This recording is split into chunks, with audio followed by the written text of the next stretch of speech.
Middle class परिवार में पली बड़ी खुशबू अपने ज़िंदगी में सबसे ज़्यादा गुस्सा अपने पापा से थी। पापा के लिए उसके मन में नफरत के अलावा कुछ न था। 22 साल की हो चुकी खुशबू ने आज तक एक भी वैलेंटाइन दिन नहीं मनाया था, जबकि उसकी क्लासमेट हर साल अलग अलग लड़कों के साथ वैलेंटाइन दिन मनाती थी।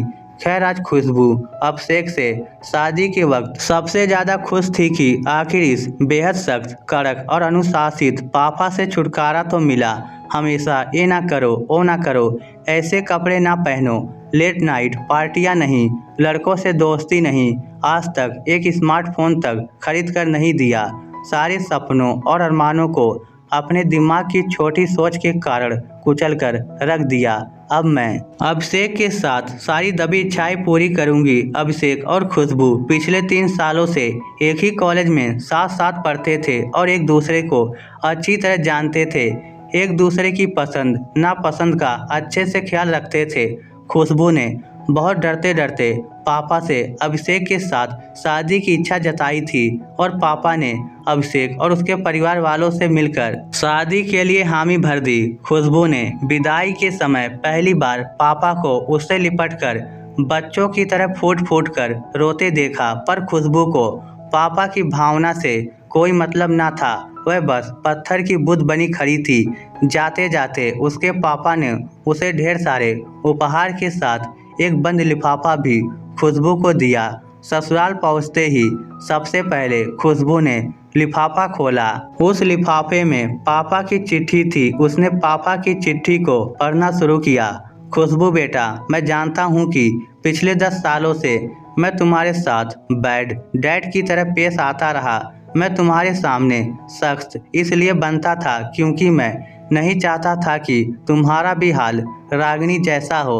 रागिनी मेरे साथ कॉलेज में पढ़ने वाली एक बहुत अच्छे घर की, पढ़ने में तेज शरीफ लड़की थी, परंतु फैशन और नकली ग्लैमर के चक्कर में उसने अपनी ही जिंदगी बर्बाद कर ली थी। उसने वह सब किया जिससे मैं तुम्हें हमेशा रोकता रहा।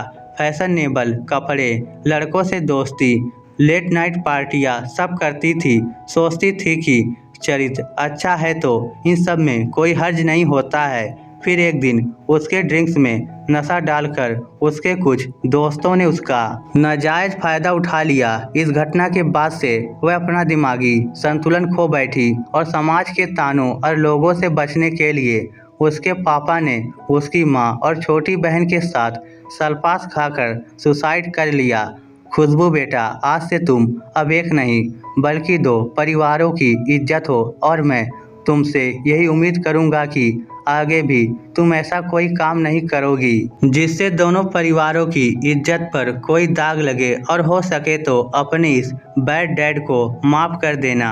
चिट्ठी पढ़कर खुशबू फूट फूट कर रोते हुए तुरंत फ़ोन लगाकर भर्राई आवाज़ में पापा से कहा, मुझे माफ़ कर दीजिए पापा, मैं आपके गुस्से के पीछे के प्यार को नहीं देख पाई, आपके चिल्लाहट के पीछे की आपकी परवाह को नहीं देख पाई, आपकी झुंझलाहट के पीछे का समर्पण नहीं देख पाई। अब तो मैं हर जन्म में आपकी ही बेटी बनना चाहूँगी पापा।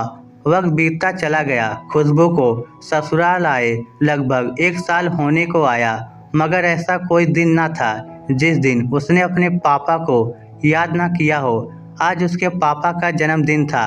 सुबह मंदिर गई, पूजा की, पापा की खुशी और सलामती के लिए दुआएं मांगी। फिर शाम में केक लाकर अपने ससुराल वालों के साथ उनका जन्मदिन मनाने का प्रोग्राम बनाया। फिर केक काटने से पहले पापा को वीडियो कॉल लगाया। उधर पापा मम्मी के साथ उदास बैठे थे।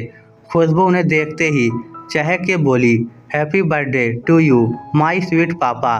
पता है पापा, यहाँ मैं आपकी डांट, आपके गुस्से को हर दिन मिस करती हूँ। यहाँ सारे लोग मुझे बहुत प्यार करते हैं, स्पेशली सासू माँ। पता है पापा, एक दिन घर में मोहल्ले की औरतें सासू माँ को जब ये बोल रही थी कि कितनी अच्छी बहू मिली है तुम्हें, और बोली स्वभाव में शालीनता जरूर उसके मम्मी पापा से विरासत में मिले हैं। आजकल की लड़कियों में इतने संस्कार अब कहाँ मिलते हैं।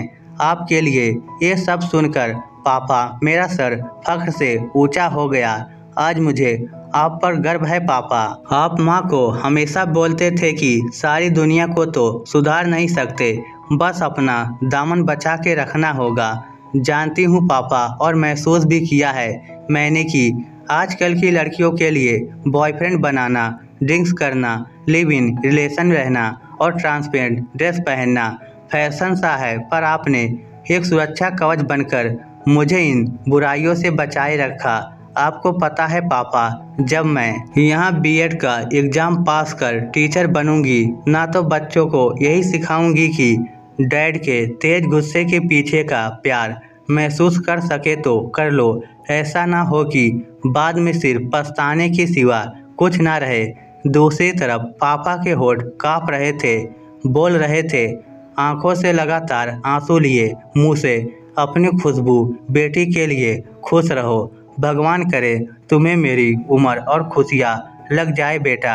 इस स्टोरी को लेकर आपकी क्या राय है, नीचे कमेंट करके हमें ज़रूर बताइएगा। धन्यवाद।